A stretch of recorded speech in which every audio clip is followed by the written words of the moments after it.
Hello everyone, I Kuldeep Sharma welcome you all to today's session on Daily News Analysis, where we are going to look at the most important news from the Hindu newspaper as well as the Indian Express. But before I begin with the news, let's do the usual, which is let's look at the comment box. So let's look at the questions from you all. So Kanishka Agarwal has said, Sir, I was revising the notes of January in it. I have written that Kuki-Zomi tribe has been delisted from ST list. Please clarify where they have ST status or not. So Kanishka, so the thing is कि उनके पास में कुकी-जोमी जो tribes हैं आपके, उनके पास में ही ST status है. सो ये जो डी लिस्टिंग वाली जो पर्टिकुलर फैक्ट है, it was actually a demand. जो ये एसटी स्टेटस वाला जो टॉपिक है आपका, ये it was actually a demand of Meitei community. So I hope you are aware, but still for those who have not revise this particular thing, जो मणिपुर में violence चल रहा है, मणिपुर में जो वायलेंस चल रहा है, it is basically between Meitei community and your Kuki-Zomi. So Kuki-Zomi तो ट्राइब हैं और Meitei you can call is general population. General जैसे नॉन आपके जो रिजर्व कैटेगरीज होती हैं उस तरीके से आपकी मेती कम्युनिटी है. सबसे ज्यादा प्रोमिनेंट कम्युनिटी है आपकी, पॉपुलेशन भी सबसे ज्यादा इनकी है, जो पॉलिटिकल रिप्रेजेंटेशन में भी सबसे ज्यादा इनकी है. Out of 60 MLAs in the legislative assembly of Manipur, 40 are from this Meitei community only. Okay, तो 40 जो आपके वहां पे रिप्रेजेंटेटिव है, they come from the Meitei community.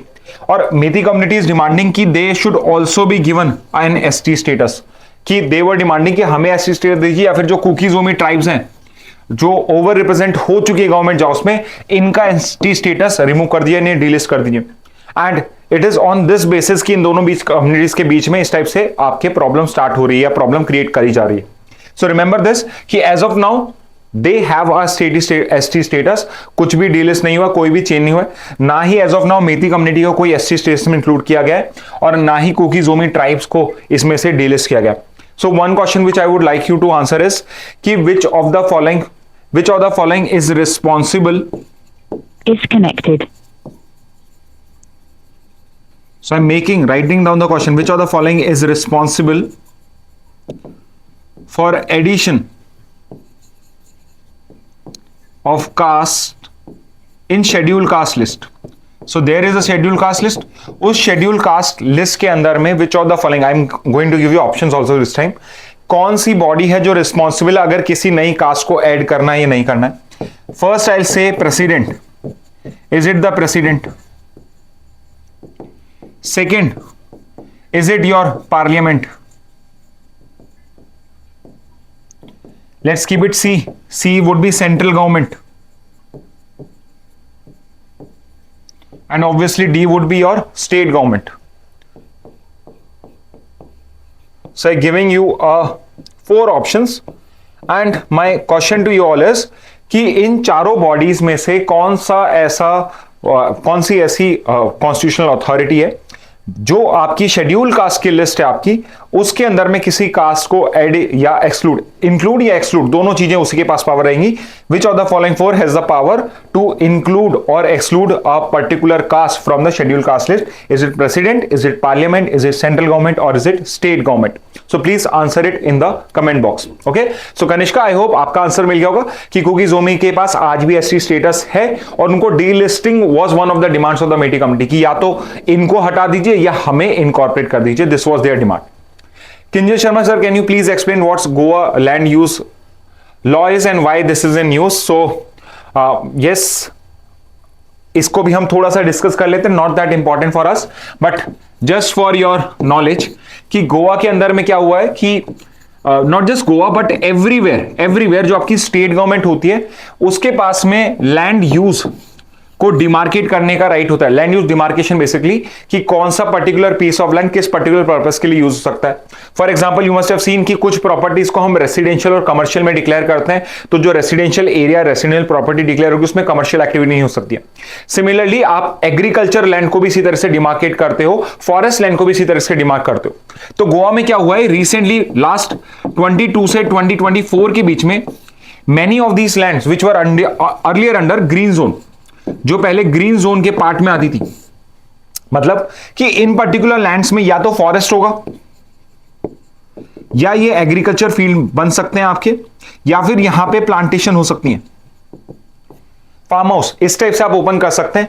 But अब इनको ग्रीन जोन से हमने इनको कन्वर्ट कर दिया, जो वहां पे सिस्टम है, डिफरेंट सिस्टम हो सकता है अलग अलग स्टेट में, तो वहां पे उनको डिक्लेयर कर दिया सेटलमेंट। सेटलमेंट का मतलब है कि अब आप इन पर्टिकुलर प्रॉपर्टीज को रेसिडेंशियल एंड कमर्शियल यूसेज में प्रोवाइड कर सकते हो। सो लेट्स से कि कल कोई पर्टिकुलर ऐसे फार्म था, कोई खेत था जो ग्रीन जोन में आता था, तो ऑब्वियसली जो उसका ओनर होगा वो या तो एग्रीकल्चर कर सकते हैं, प्लांटेशन। एंड लेट्स से कि यहां पे प्रॉब्लम क्या आ रही कि इसको अभी कन्वर्ट कर दिया गया सेटलमेंट के अंदर में। तो पहले जो पर्टिकुलर फार्म लैंड थी उसमें आप पहले कुछ रेसिडेंशियल या कमर्शियल, रेसिडेंशियल प्लॉट अगर आप उसमें कुछ घर बनाना चाहो नहीं बना सकते, आप कोई कमर्शियल शॉप्स बनाना चाहो, मॉल बनाना चाहो, आप कुछ भी नहीं कर सकते, बिकॉज वो सेटलमेंट में नहीं आ रहा, ग्रीन जोन में आ रहा है। तो अभी 2 साल के अंदर में बहुत सारी प्रॉपर्टीज को ग्रीन जोन से सेटलमेंट में चेंज किया। अब यहां पे why it is become controversial is because there is a possibility कि यहां पे कुछ बैकग्राउंड में करप्शन चल रहा हो। फॉर एग्जांपल कि किसी पर्टिकुलर एरिया के अंदर में कोई फार्मर है जिसके पास में एक एग्रीकल्चर लैंड है, और यूजुअली उसकी जो मार्केट प्राइस है it is let's say 50 lakh rupees, 50 lakh rupees है, और वहां पे वो बिल्डर आता है और and he gives him 70 lakh rupees, कि वो प्रॉमिस कर रहा है कि I provide you 70 lakh rupees, मुझे ये प्रॉपर्टी ट्रांसफर कर दीजिए। तो यहां पे उस फार्मर को दिख रहा है कि मुझे 20 लाख का बेनिफिट दिख रहा है over the market price. Market price 50 lakh है, 20 लाख और ज्यादा मिल रहा है, मैं कहीं और जाके लैंड ले लूंगा और बेटर ले लूंगा, यहां पे मैं वैसे भी कन्वर्ट नहीं कर सकता। बट लेट्स से यहां पे ये पर्टिकुलर पर्सन सेल करता है विद इन नेक्स्ट 6 मंथ्स, यहां पे इसको ग्रीन जोन से सेटलमेंट में कन्वर्ट कर दिया जाता है। अब आप सेटलमेंट में कन्वर्ट कर रहे हो और यहां पे जिस पर्सन ने इसको बाय किया है, ये जो 70 लाख में बाय किया है, इसी को ये 7 करोड़ में सेल कर रहा है किसी एक रियल एस्टेट डेवलपर को। तो यहां पे इट इज पॉसिबल कि यहां पे आपके पॉलिटिशियंस और आपके जो ऑफिसर्स हैं वो सब मिलके इस टाइप से पूरे सिस्टम को एक्सप्लॉइट कर रहे हैं। So that's why this particular thing was in news. Okay, तो यहां पे नेक्स्ट पे आते हैं। It's Karma 13, sir. Nowadays, mob lynching related to beef is in news. So why beef is banned in some state but not in Kerala and Sikkim? So इसका बहुत simple सा answer है कि आपके शेड्यूल 7 ऑफ द कॉन्स्टिट्यूशन में 3 list provided है, एक है यूनियन लिस्ट, एक है स्टेट लिस्ट और एक है concurrent list.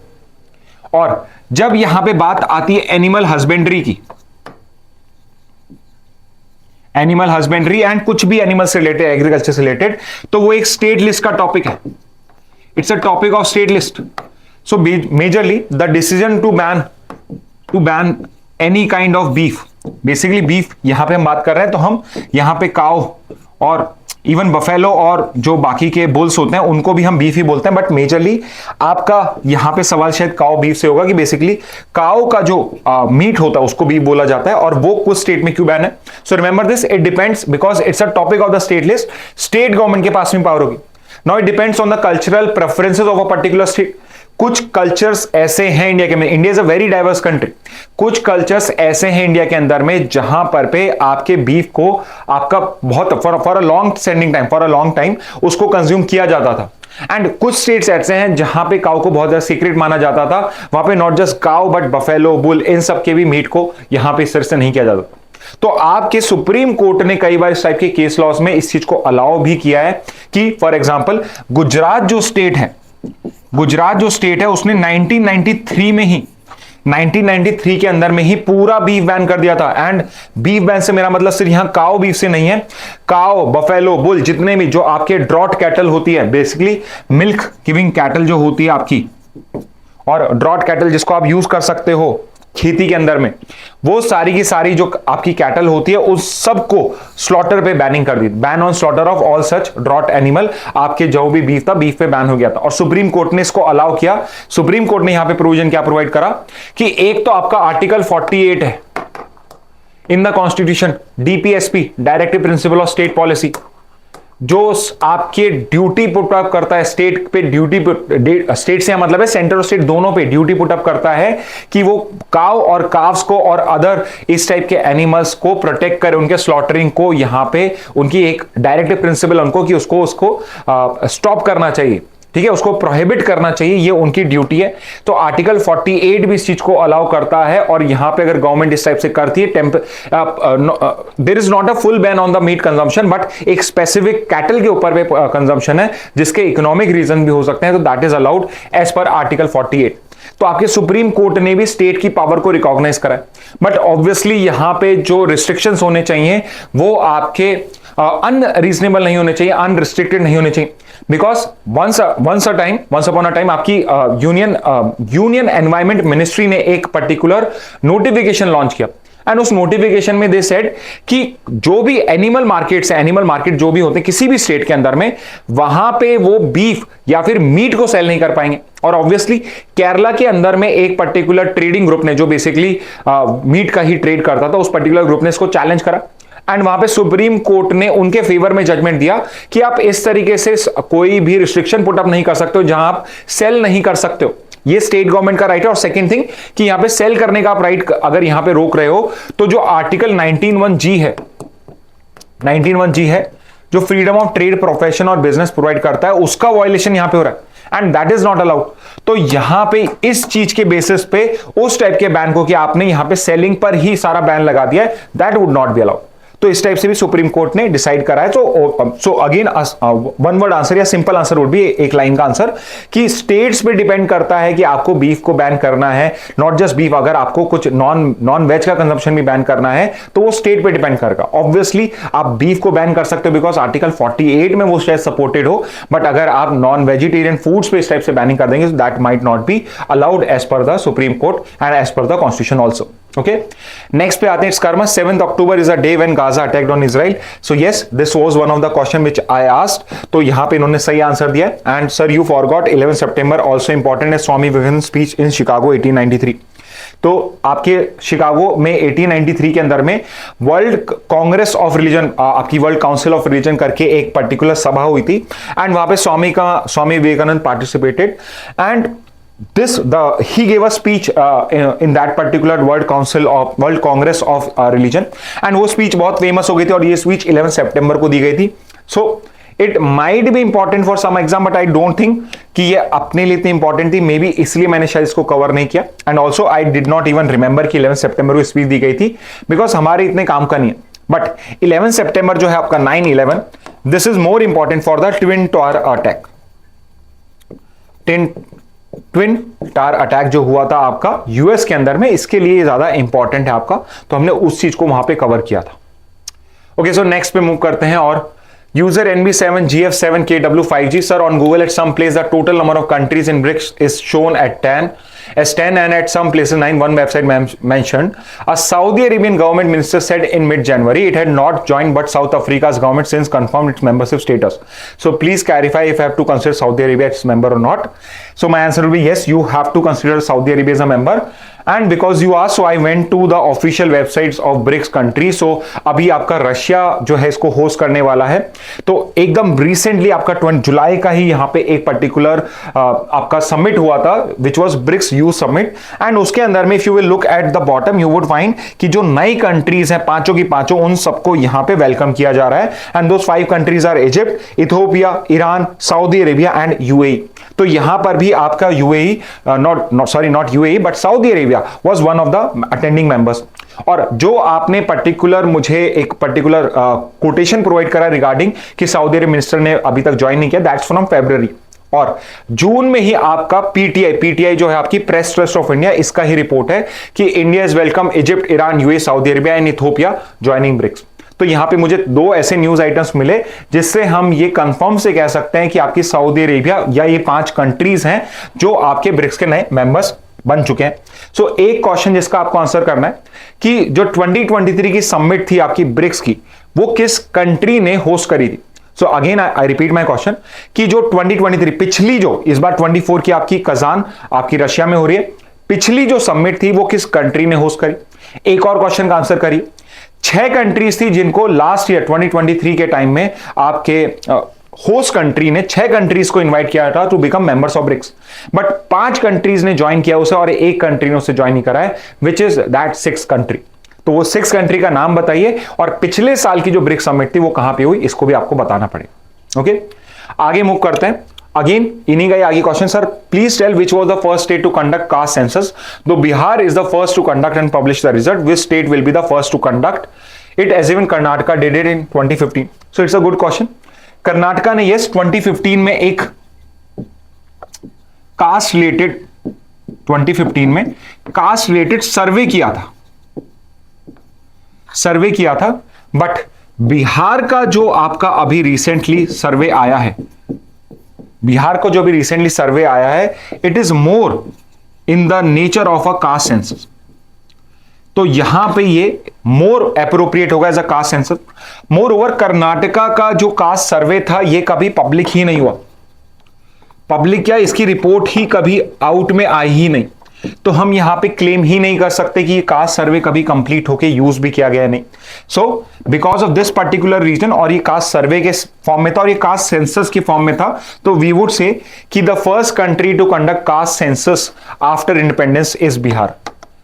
First state to conduct it is Bihar. So again, I will ask another question from you all, which is, when did India had its first caste census?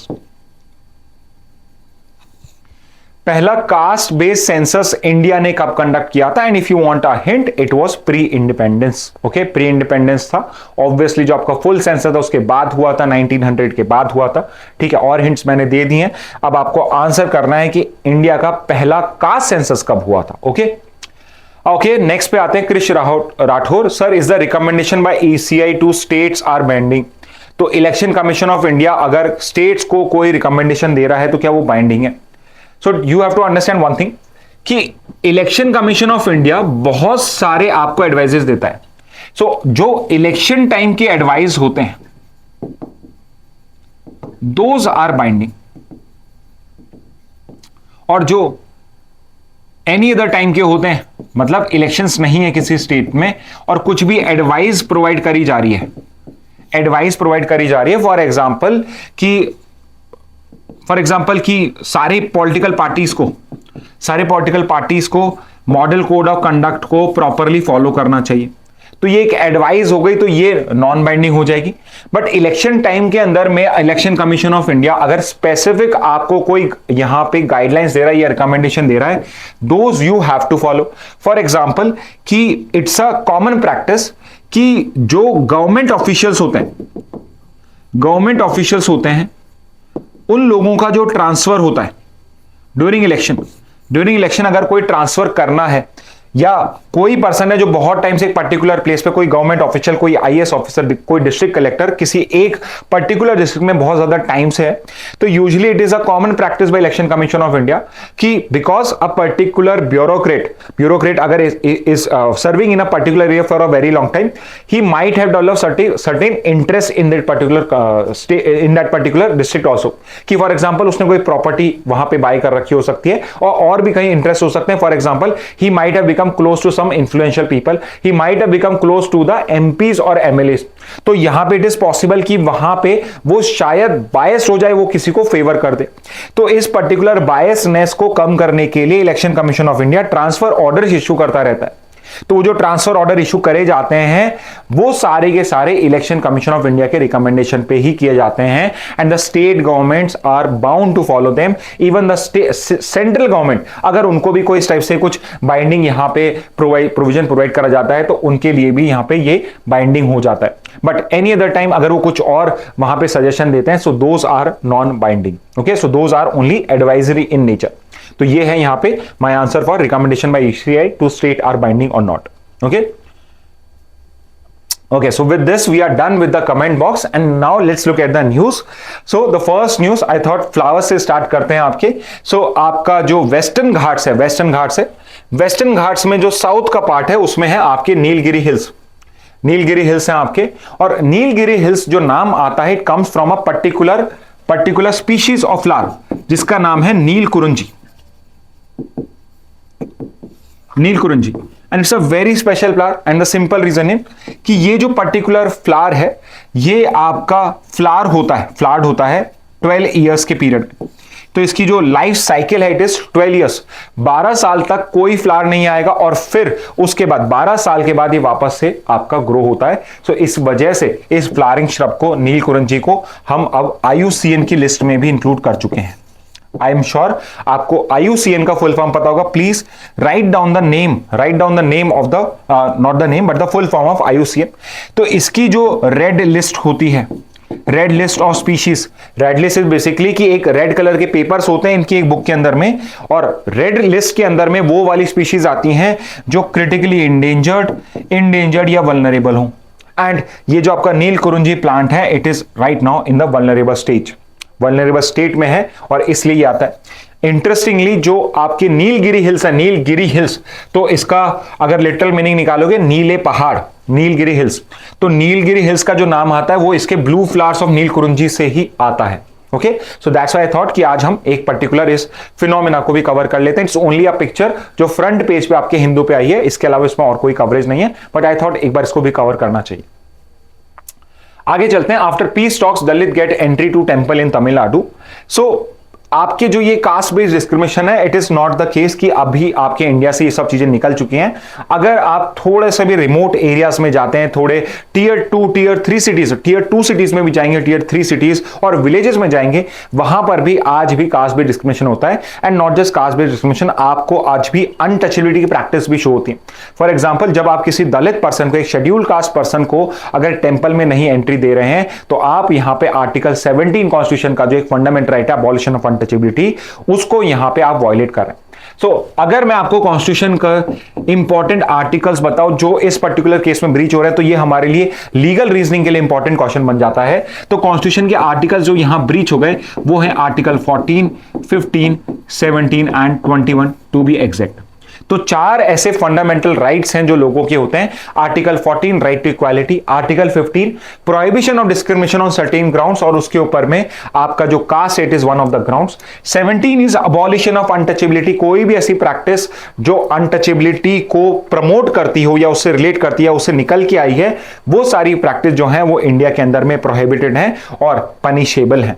और article 21 बात करता है right to life and personal liberty, और इसके अंदर में right to live with dignity को हम इंक्लूड कर चेंगे कि सिर्फ आपकी एग्जिस्टेंस ही नहीं, आपकी जो लाइफ है there should be dignity attach to it. तो अगर किसी की डिग्निटी यहां पे नहीं मिल रही है, उसकी डिग्निटी का यहां पे लॉस हो रहा है, इनडिग्निफाइड उसके साथ बिहेवियर हो रहा है, तो यहां पे उसका आर्टिकल 21 भी वॉयलेट हो रहा है। तो अगर हम किसी पर्टिकुलर ग्रुप ऑफ पीपल को या किसी कम्युनिटी को, क्लास ऑफ पीपल को टेंपल्स में एंट्री नहीं देते हैं, तो हम यहां पे आपके इन कॉन्स्टिट्यूशनल आर्टिकल्स को वॉयलेट करते हैं। मोर ओवर इस पर्टिकुलर केस में एंट्री नहीं हुई, बट फिर फाइनली गवर्नमेंट को इन्वॉल्व होना पड़ा और वहां के डिस्ट्रिक्ट कलेक्टर्स ने जो दलित हैं उन लोगों की उस टेंपल में एंट्री कराई। बिकॉज अगर मैं आर्टिकल 25 की बात करता हूं, राइट टू रिलीजन, उसके अंदर में इट इज प्रोवाइडेड कि अगर स्टेट चाहे 25 क्लॉज 3 में, अगर स्टेट चाहे, स्टेट से मतलब यहां पे सेंटर और स्टेट दोनों से ही है, अगर स्टेट चाहे तो सोशल वेलफेयर एंड रिफॉर्म्स के लिए लोगों के राइट टू रिलीजन के राइट को रिस्ट्रिक्ट कर सकता है। Moreover, it can also open up Hindu religious temples. Hindu religious temples को ये ओपन भी कर सकता है for all classes of Hindus. ठीक है, और हिंदूज का मतलब सिक्स, जैन, बुद्धिस्ट से भी है यहाँ पे। तो सारे हिंदू रिलीजियस टेम्पल्स को अगर ओपन करना है फॉर अ क्लास और सेक्शन ऑफ पीपल, वो भी स्टेट कर सकता है। ठीक है, तो यहां पे एक पर्टिकुलर ये आता है। इसके अलावा टू इंप्लीमेंट आर्टिकल 17 हमने एक पर्टिकुलर एक्ट भी बनाया हुआ है, SC/ST prevention of atrocities act of 1989। और इस पर्टिकुलर एक्ट के अंदर में जो इस टाइप की प्रैक्टिसेस होती हैं, these are punishable by law. तो ये जो सारे आपके हैं, these are punishable by law. Okay, so remember this thing कि अगर कहीं पर भी दलित को कहीं पे एंट्री नहीं होती है, तो कौन से कंसर्न आर्टिकल्स हैं?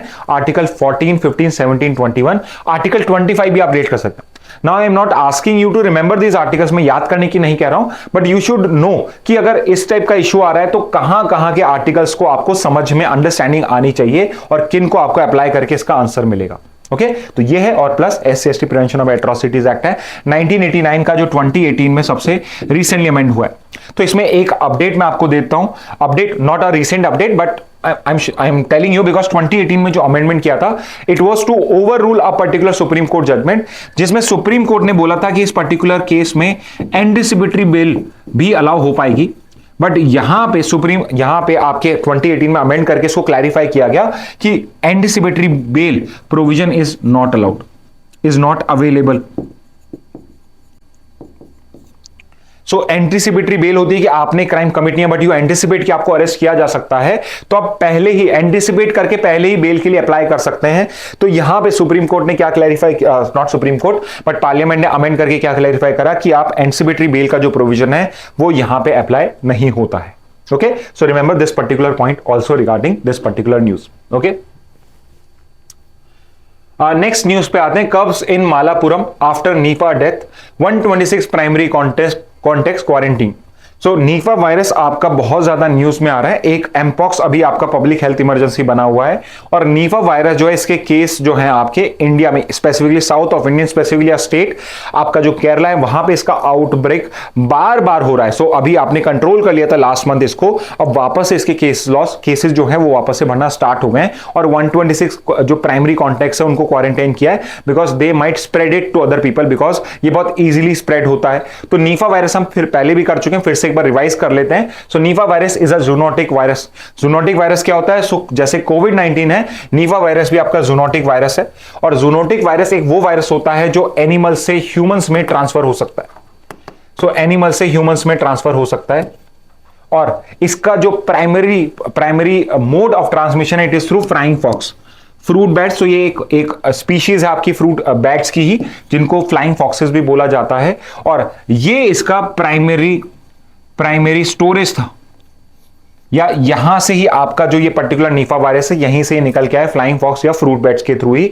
इसके अलावा पिग्स जो होते हैं या फिर जितने भी आपके हूफ्ड एनिमल्स होते हैं, हूफ्ड एनिमल्स होते हैं जैसे जिनके जो पैर होते हैं उसमें से हूफ्स होते हैं, ये इसको हूफ बोला जाता है। तो ये जितने भी हूफ्ड एनिमल्स होते हैं ये सब इनके कैरियर्स होते हैं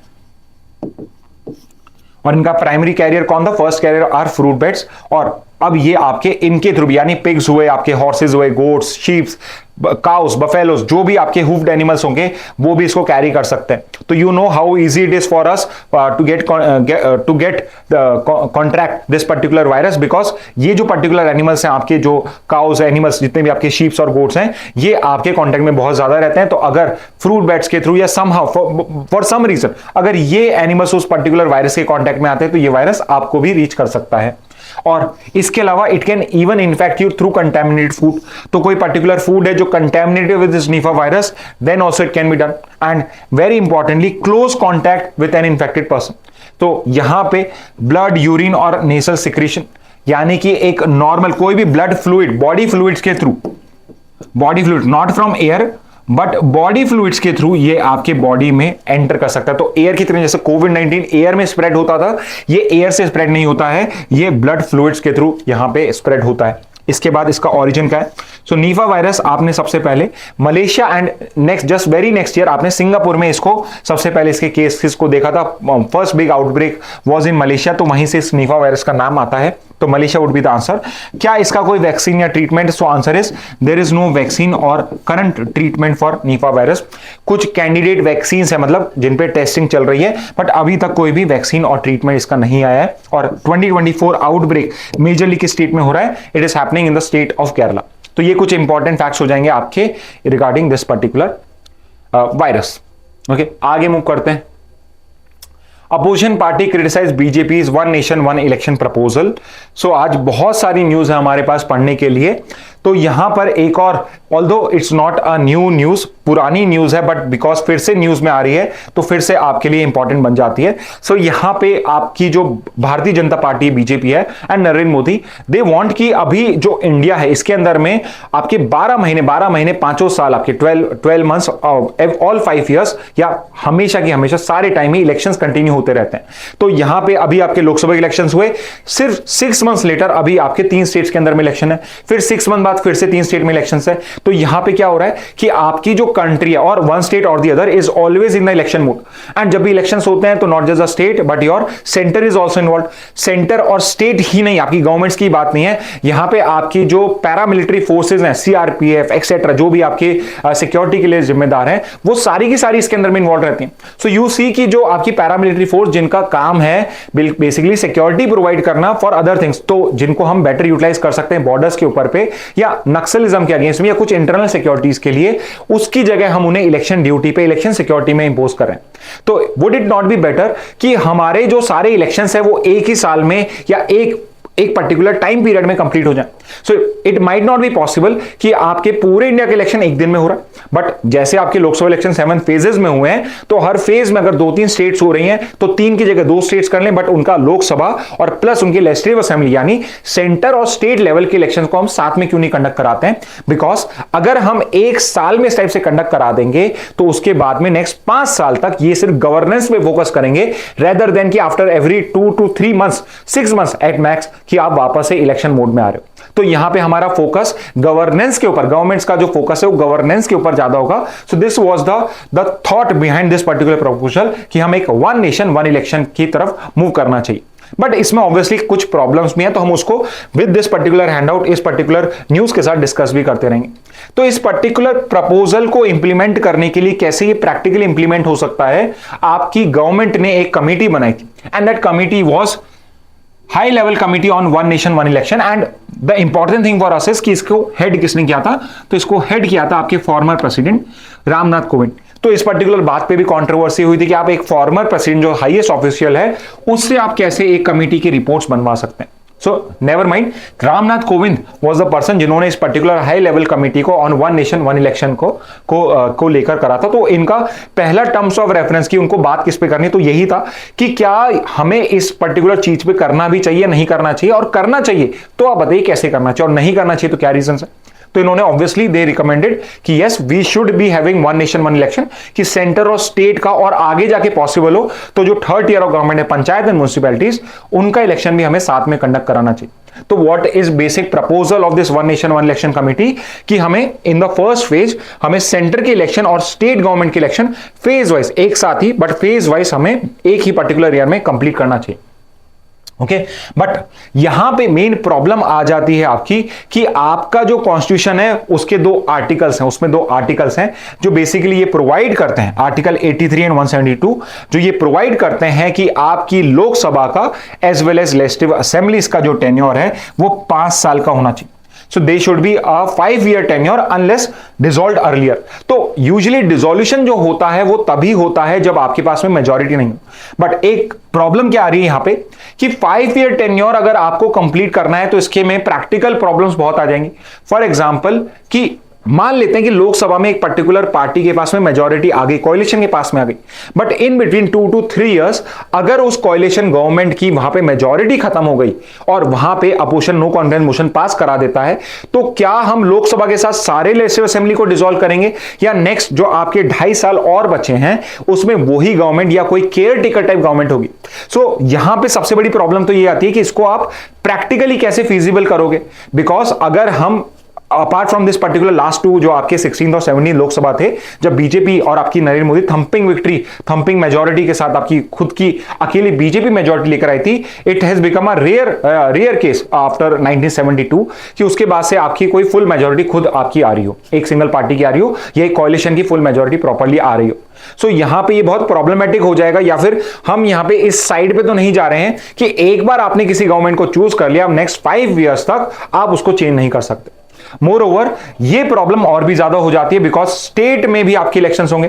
28 स्टेट्स हैं, अगर उसमें से लेट से 5 या 6 स्टेट्स भी ऐसी हैं जिनको हमें पहले डिसॉल्व करना है, तो वहां पे आप क्या करेंगे। और अभी हम इस चीज को जस्ट दिल्ली के एग्जांपल में, इंडियन एक्सप्रेस की एक न्यूज है दिल्ली की असेंबली को लेके, उसके कंटेक्स्ट में इसको पढ़ेंगे कि कैसे ये आपका फिजिबल नहीं होगा कि आप कैसे कर रहे हो, बिकॉज 5 साल का टेन्योर आपको कंप्लीट करना है। तो यहां पे जब वन नेशन वन इलेक्शन आप फर्स्ट टाइम इंप्लीमेंट करोगे तो कुछ ऐसी असेंबलीज होंगी जिनके रिसेंटली 2 साल पहले इलेक्शंस हुए, तो why should they dissolve themself. आप कैसे इसको डिसॉल्व करोगे, बिकॉज अगर आपको डिसॉल्व करना है तो कॉन्स्टिट्यूशन के अंदर में सबसे पहले तो ये आर्टिकल्स हैं कि इनका जो फिक्स्ड 5 ईयर का टेन्योर है, इसी प्रोविजंस को आपको एंड करना पड़ेगा।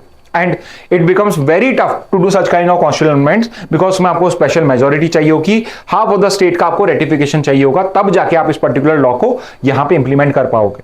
तो इसकी प्रैक्टिकल प्रॉब्लम्स बहुत ज्यादा। ओके, अब यहां पे इस पर्टिकुलर चीज में हम थोड़ी सी हिस्ट्री भी जान लेते हैं कि वन नेशन वन इलेक्शन की हिस्ट्री क्या है आपके लिए। तो रिमेंबर दिस कि जब आपके इलेक्शन स्टार्ट हुए थे, जब हम इंडिपेंडेंट हुए 1950 में, हम रिपब्लिक बने, तो जो पहला आपका इलेक्शन था 1951-52 में हुआ था।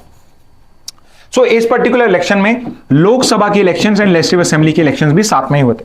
तो जब फर्स्ट इलेक्शंस हुए तो सारे इलेक्शन आपके साइमल्टेनियसली कंडक्ट हुए थे, एंड इसके बाद जो नेक्स्ट 3 इलेक्शंस और थे 57 के, 62 के और 67 के, they were also held along with the Lok Sabha election. Because शुरुआत के अंदर में ऐसा कभी कोई प्रॉब्लम नहीं आ रहा था, एक बहुत ही आइडियलिस्टिक लोग होते थे, तो अननेसेसरी कोई भी दल बदलू वाले काम नहीं करता। आया राम गया राम तब तक इतना ज्यादा प्रचलित नहीं था, इतना कॉमन नहीं था। तो आपकी इस टाइप की जो ये लोकसभा थी, लेजिस्लेटिव असेंबलीज थी, इन सब ने अपने 5 ईयर्स के टेन्योर कंप्लीट करे। बट यहां पे प्रॉब्लम स्टार्ट होती है 1968-69 ऑनवर्ड्स, जब कुछ लेजिस्लेटिव असेंबली को प्री मैच्योर डिसॉल्व कर दिया जाता है। तो यहां पे आपका जो गवर्नर होता है या प्रेसिडेंट होता है वो प्री मैच्योर डिसोल्यूशन कर सकता है। तो गवर्नर के पास में और प्रेसिडेंट के पास में पावर होती है, तो उसने प्री मैच्योर डिसॉल्व करा। तो उस वजह से क्या हुआ, आपके जो इलेक्शंस थे वो पहले कंडक्ट होने स्टार्ट हो गए। इसके बाद 1970 के अंदर में लोकसभा जो थी आपकी, इसी को ही प्री मैच्योरली डिसॉल्व कर दिया गया और 1971 में आपके फ्रेश इलेक्शंस हुए। अभी जब लास्ट क्लास हमने इस पर्टिकुलर बात पे करी थी तो हमने 1971 इलेक्शंस को भी कवर किया था, बिकॉज हमने इमरजेंसी को डिस्कस किया था 75 की। तो 1970 तक ही ऐसा हुआ था कि फर्स्ट, सेकंड और थर्ड लोकसभा थी जिन्होंने फुल मेजॉरिटी थी। 70 ऑनवर्ड्स अब आपकी जो लोकसभा हो रही थी उनको भी प्री मैच्योरली डिसॉल्व करना स्टार्ट हो गया था। सो नाउ यू नो कि 1970 ऑनवर्ड्स आपका जो मिसमैच था between the elections of Lok Sabha legislative assembly वो होना स्टार्ट हो गया था। अब वापस से उसको हम एक बार तो कोऑर्डिनेट कर लें, लेट्स से कि सारी गवर्नमेंट्स एग्री भी करके, बट डू यू वांट कि इसके बाद में अगर एक बार गवर्नमेंट आपने इलेक्ट कर ली तो नेक्स्ट 5 ईयर्स तक आप उनको इस तरीके से नहीं कर सकते हो। ऑब्वियसली इसके अंदर में वो कुछ और कर सकते हैं कि बीच में केयर टेकर गवर्नमेंट बना के 5 ईयर के टेन्योर की, या फिर अगर मैं 2.5 साल के बाद इलेक्शन करे, जो नेक्स्ट गवर्नमेंट में इलेक्ट करूंगा वो सिर्फ 2.5 साल की रहेगी, फिर वापस से 5 साल बाद नए इलेक्शन हो गए। तो ऑब्वियसली यहां पे इट इज पॉसिबल कि अगर ये डिसोल्यूशन बहुत ज्यादा होना स्टार्ट हो जाएगा, जो कॉस्ट ऑफ इलेक्शन होगी बचाने की बजाय आपकी ज्यादा होना स्टार्ट हो जाएगी और गवर्नेंस की जगह मिस गवर्नेंस आपकी यहां पे ज्यादा हो जाएगी। तो मे बी ये जो आपका प्रपोजल है it might not B that feasible, but it is only my opinion. यहां पे इफ यू फील लाइक कि अगर कुछ अच्छा ओपिनियन हो सकता है तो आपको वो भी कंसिडर करना चाहिए। Okay, so this is one nation one election, and I feel like that it is a very good topic for your English and reasoning sections also. Okay. अब हम आते हैं नेक्स्ट न्यूज के ऊपर पे। Haryana has worst employment figures says Chidambaram. तो यहां पे अभी आपके हरियाणा में भी इलेक्शंस होने वाले हैं। सो यू कैन सी कि अभी देख रहे हैं आप, वन नेशन इलेक्शन की बात हो रही है हरियाणा में, कश्मीर के अंदर में, वहां सब इलेक्शंस की बात हो रही है। दिल्ली के अंदर में चीफ मिनिस्टर अरविंद केजरीवाल आज रिजाइन करने की बात कर रहे हैं और ही और आप इज वांटिंग कि आपके जो फरवरी में उनके इलेक्शंस हेल्ड होने वाले हैं उन इलेक्शंस को प्री मैच्योरली डिसॉल्व करके अभी इलेक्शंस को कंडक्ट करा लिया जाए। तो यहां पे आप देख पा रहे हैं कि कितनी ज्यादा प्रैक्टिकल प्रॉब्लम हो सकती है वन नेशन वन इलेक्शन के अंदर में। अब यहां पे चिदम्बरम ने एक जो पी चिदम्बरम है, कांग्रेस के आपके लीडर हैं, उन्होंने हरियाणा में एक स्टेटमेंट दिया है कि आपका जो हरियाणा है उसके अंदर में जो एम्प्लॉयमेंट फिगर्स हैं या अनएम्प्लॉयमेंट है वो हाईएस्ट लेवल पे। तो हमारे पास जो रिसेंट डेटा है उसके हिसाब से yes, your at first number पे आपकी हरियाणा स्टेट ही है और लास्ट नंबर पे सबसे कम अनएम्प्लॉयमेंट उड़ीसा में है। तो अगर अनएम्प्लॉयमेंट का डेटा अगर हम देखते हैं तो फर्स्ट पे हरियाणा है, सेकंड पे राजस्थान है। जो लेटेस्ट सीएमआई, तो एक प्राइवेट ऑर्गेनाइजेशन है जिसने ये डेटा निकाला है, उसके हिसाब से हरियाणा के अंदर में सबसे ज्यादा अनएम्प्लॉयमेंट है। 37% पॉपुलेशन हरियाणा की इस टाइम में बेरोजगार है, अनएम्प्लॉयड है, और 28% कुछ पॉपुलेशन आपकी राजस्थान में एम्प्लॉयड है। 37 is a very large number, यानी 100 में से 37 लोग ऐसे हैं जो अभी आपके अनएम्प्लॉयड है, और सबसे कम अनएम्प्लॉयमेंट आपका उड़ीसा के अंदर। In the mean time I also thought कि यहां पे हम टाइप्स ऑफ अनएम्प्लॉयमेंट डिस्कस कर लेते हैं, because in a recent class one of the student asked कि सर ये डिफरेंट टाइप्स ऑफ अनएम्प्लॉयमेंट कौन कौन से होते हैं। सो आई थॉट कि ये एटलीस्ट टाइप्स ऑफ अनएम्प्लॉयमेंट को हम यहां कर लेते हैं। सो पहले यू शुड अंडरस्टैंड कि जब मैं अनएम्प्लॉयमेंट की बात कर रहा हूं I am talking about unemployment rate. तो यहां पे अनएम्प्लॉयमेंट रेट सबसे ज्यादा हरियाणा में है, सबसे कम उड़ीसा के अंदर में है। अनएम्प्लॉयमेंट रेट होती है number of unemployed people, total unemployed people कितने with respect to labour force. और लेबर फोर्स क्या होता है? Number of people who are able bodied and willing to do work. तो वो लोग जो एबल बॉडीड हैं, जिनके कोई फिजिकल मेंटल डिसेबिलिटी नहीं है और प्लस वो काम ढूंढ भी रहे हैं, उन लोगों में से कितने लोग अनएम्प्लॉयड हैं। तो वो अनएम्प्लॉयमेंट रेट होती है। और यहां पे अनएम्प्लॉयमेंट रेट जो है कि जो लोग काम ढूंढ रहे हैं उनको काम नहीं मिल रहा है, वो सबसे ज्यादा हरियाणा के अंदर। ओके, अब हम अनएम्प्लॉयमेंट को कई तरीके से कैटेगराइज कर सकते हैं, जिसमें पहला है स्ट्रक्चरल अनएम्प्लॉयमेंट। तो स्ट्रक्चरल अनएम्प्लॉयमेंट जो होती है, it is the worst form of unemployment in my opinion. And why I am saying so, because structural unemployment ये शो कर रहा है कि आपकी जो यूथ है वो स्किल्ड ही नहीं है इतना कि उसको एम्प्लॉय किया जा सकते। For example, you must have heard, कहीं पे आपने जरूर ये पढ़ा होगा कि जो सबसे ज्यादा इतने सारे इंजीनियर्स आपके निकलते हैं और जब आप उनको रिक्रूटमेंट की बात आती है, जब उनके इंटरव्यूज होते हैं, they are totally blank regarding what they have to do. And Infosys ने इस बात को पहले ही समझ लिया था। तो जो आपके इंजीनियर्स होते हैं, इन्फोसिस जिनको हायर करती है, सबसे बल्क में ज्यादा हायर करती है टीसीएस के बाद, उस पर्टिकुलर इंस्टीट्यूशन पहले जाके उनको ट्रेनिंग प्रोवाइड करती है कि अब आपको क्या काम करना है, और उसके बाद में वो एम्प्लॉयबल हो पाते हैं। तो स्ट्रक्चरल अनएम्प्लॉयमेंट क्या शो करता है कि आपकी जो इकोनॉमी है, आपका जो मार्केट है, वो अभी तक जो रिक्वायर्ड स्किल्स हैं उसके साथ में कैचअप ही कर रहा है। अब तक उनके पास में वो स्किल्स ही आपने नहीं दिए। यानी कि ये सीधे क्वेश्चन करता है आपके एजुकेशन सिस्टम को कि ना तो स्कूल एजुकेशन, ना आपकी जो टेक्निकल एजुकेशन है, स्पेसिफिकली जो प्रोफेशनल एजुकेशन है, वो आपकी मार्केट के साथ यहां पे मेल नहीं कर रही है। तो there is a problem in the structure of the economy itself. तो ये सबसे ज्यादा प्रॉब्लमेटिक होता है। Second is your cyclical unemployment. ये सबसे ज्यादा कम बेकार होता है, सबसे कम खतरनाक होता है, बिकॉज ये इकोनॉमिक साइकिल पे डिपेंड करता है। उसका सबसे अच्छा एग्जांपल होगा agriculture, not agriculture sorry, economy जो स्ट्रक्चर होता है, मार्केट जो होता है, ये बेस्ट एग्जांपल है। फॉर एग्जाम्पल कि अगर मार्केट ऊपर जा रहा है, शेयर मार्केट ऊपर जा रहा है, या इकोनॉमी बेटर कर रही है, तो एम्प्लॉयमेंट अपॉर्चुनिटीज आपकी बढ़ जाएंगी। और अगर आपकी मार्केट डाउन में जा रही है, मार्केट में रिसेशन आ चुका है, तो आपका जो एम्प्लॉयमेंट स्टेटस है, या फिर अगर आप एम्प्लॉयमेंट सर्च कर रहे हो, नंबर ऑफ जॉब्स वो रिड्यूस हो जाएंगी, जिसको हम साइक्लिकल एम्प्लॉयमेंट कहते हैं। तो ये इकोनॉमिक साइकिल पे डिपेंड करता है। तो यहां पे अगर आपकी इकोनॉमी ग्रो कर रही है तो आपकी जॉब्स भी बढ़ जाएंगी। एक टफ आएगा, उसके बाद फिर वो डाउनफॉल जब स्टार्ट होगा तो यहां पे आपकी रिसेशन और डिप्रेशन में आपकी जॉब्स कम हो जाएंगी। तो ये साइक्लिकल अनएम्प्लॉयमेंट होता है। थर्ड होता है आपका frictional unemployment. Again this is also one of the better form of unemployment. जो frictional employment, it is usually कि जब कोई पर्टिकुलर पर्सन एक जॉब से दूसरी जॉब में शिफ्ट कर रहा है और खुद ऑन हिज ओन वो जाके कुछ और जॉब, अच्छी बेटर जॉब के लिए सर्च अपॉर्चुनिटी कर रहा है, उसके लिए उसने जो पुरानी जॉब छोड़ी है, उस पर्टिकुलर अनएम्प्लॉयमेंट को हम फ्रिक्शनल एम्प्लॉयमेंट कहते हैं। सो इट इज ऑल्सो हार्मलेस। इसके बाद में आते हैं हम under employment. This is also a very bad form of unemployment. Under employment का मतलब क्या है कि आपकी इकोनॉमी या मार्केट के अंदर में ऐसी जॉब्स ही नहीं है जो आपकी जिल्स को यूटिलाइज, जो आपकी स्किल्स को यूटिलाइज कर सके। और इंडिया के पास ये बहुत बड़ी प्रॉब्लम हो रही है अंडर एम्प्लॉयमेंट की। Why? Because you would see कि आपके जो एमबीए वाले हैं, आपके जो एसएससी वाले हैं और आपके बीटेक वाले हैं, ये सब चाय वाला बन रहे हैं। एमबीए चाय वाला, एसएससी चाय वाला, बीटेक चाय वाला। तो यहां पे क्या हो रहा है कि आपके पास में स्किल्स हैं, ओके, थोड़ा गलत हो जाएगा स्किल्स बोल के, डिग्री यहां पे डिग्री हो गई, बट इट इज एक्सपेक्टेड कि ये चाय की थड़ी के लायक तो नहीं होंगे ऑब्वियसली। तो यहां पे यू कैन सी कि जो एसएससी वाला या ये सब जो बीटेक वाला ये चाय वाले खोल रहे हैं, या ये अपनी स्टॉल्स, फूड स्टॉल्स खोल रहे हैं, या बहुत नॉर्मल वर्कर है। जैसे बहुत सारे यू वुड हैव सीन कि एक बहुत ही छोटी कोई जॉब है आपकी, चपरासी की जॉब निकली हुई है आपकी, चपरासी क्या, जो ग्रुप डी सर्विस होती है, एकदम लोएस्ट लेवल की सर्विस, क्लरिकल जो जॉब्स होती है गवर्नमेंट में, उसके अंदर में पीएचडी होल्डर जो उनकी डिग्री वाले हैं डिफरेंट फील्ड्स के अंदर में, वो उसके लिए अप्लाई करें। तो यहां पे क्या शो हो रहा है कि उनकी इकोनॉमी के अंदर में देयर इज अंडर एम्प्लॉयमेंट, कि उनके लिए प्रॉपर एम्प्लॉयमेंट ही नहीं है। इसके बाद हम नेक्स्ट पे आते हैं हिडन अनएम्प्लॉयमेंट। तो hidden unemployment is again a very similar kind of unemployment to under employment only, कि यहां पे जो पर्सन है वो एक्टिवली वर्क ही नहीं सीख कर रहा है बिकॉज ही इज डिस्करेज। उसको मार्केट में, उसको इकोनॉमी के अंदर में कॉन्फिडेंस ही नहीं है, तो ही बिलीव्स कि उसको काम जॉब मिलेगी ही नहीं। तो वो या तो कुछ सेल्फ एम्प्लॉयड है कहीं पे छोटी सी जगह पे, या फिर वो कोई भी वर्क नहीं ढूंढ रहा है। जो उनके पेरेंटल कोई काम चलता रहा है उसी के अंदर में he is also getting employed, but वो बेटर जॉब वहां पे सर्च कर सकता है। So this would be hidden unemployment. इसके बाद में एक और बहुत बड़ा problem which is disguised unemployment, और ये एग्रीकल्चर सेक्टर में बहुत कॉमन है आपके, और विलेज में आपके बहुत कॉमन है। तो डिस्गाइज्ड अनएम्प्लॉयमेंट इज कि जहां पे आप देखते हो कि लेबर प्रोडक्टिविटी है वो सबसे ज्यादा कम है।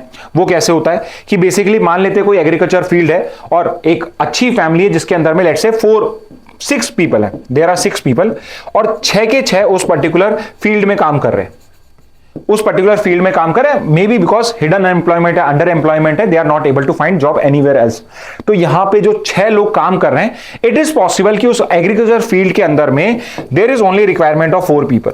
मैक्सिमम ऑफ 4 पीपल, 3 से भी काम चल जाएगा, बट लेट्स से 4 लोग हैं, यानी कि जो 2 लोग हैं अगर वो वहां पे नहीं भी होते तो भी जो इस फील्ड से यूटिलिटी है, इससे जो प्रोडक्शन होने वाला है, इसका जो रिटर्न मिलने वाला है, it's going to be the same.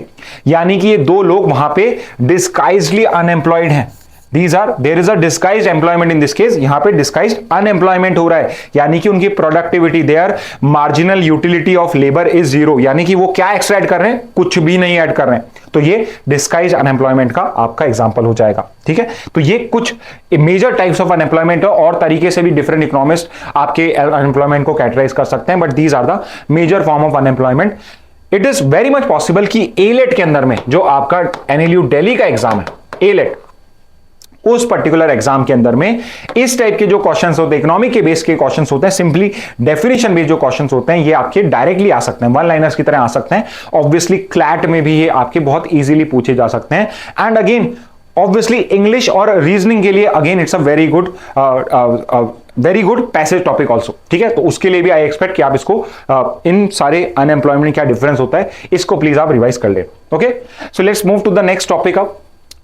So again, environmental takes center stage as global summit looms. So many avoid reading the environment page या science page, but many a time science page पे भी कुछ important information आ जाती है। So yes, I have always told you कि आपको science refer करना है, और I always ask you कि उसके अंदर में जो technical information है, science के कोई principles है, उनको आप skip कर सकते हो unless वो बहुत ही ज्यादा basic हो, but यहां पे कई बार फैक्चुअल इंफॉर्मेशन, इंपॉर्टेंट इंफॉर्मेशन भी हमें मिल जाती है।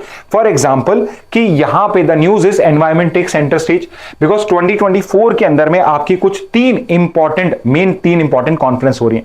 तो जो सारी स्टोरी है वो स्टार्ट होती है 1992 से and again you tell me कि यहां पे एक अर्थ समिट होती है, डैश अर्थ समिट, जो 1992 की आपकी यूनाइटेड नेशन की एनवायरमेंट कॉन्फ्रेंस है।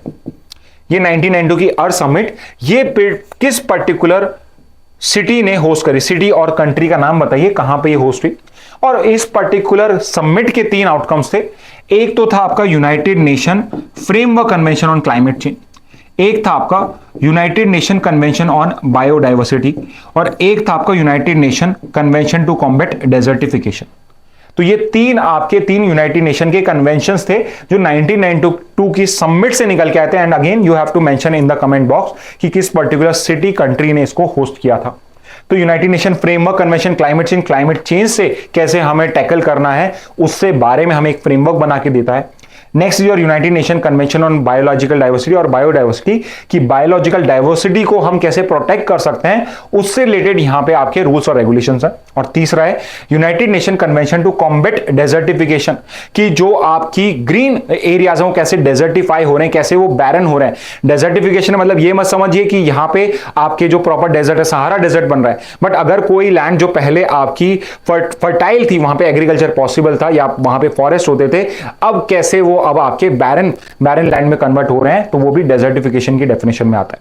और इंटरेस्टिंगली 2024 में इन तीनों ही कॉन्फ्रेंसेस की COP, conference of parties conduct हो रही है। And what is a COP? तो ये जो तीनों कन्वेंशन है, इसके अंदर में जो मेंबर कंट्रीज हैं उन सबको हम पार्टीज बोलते हैं, बिकॉज इन सब ने इन तीनों को साइन किया, और उन सबकी हर साल यूएनएफसीसी की हर साल आपकी कॉन्फ्रेंस होती है, और यूएनसीबीडी और यूएनसीसीडी की आपकी हर 2 साल में कॉन्फ्रेंस होती है। और 2024 के अंदर में इंटरेस्टिंगली तीनों की यहां पे आपकी कॉन्फ्रेंस हो रही है।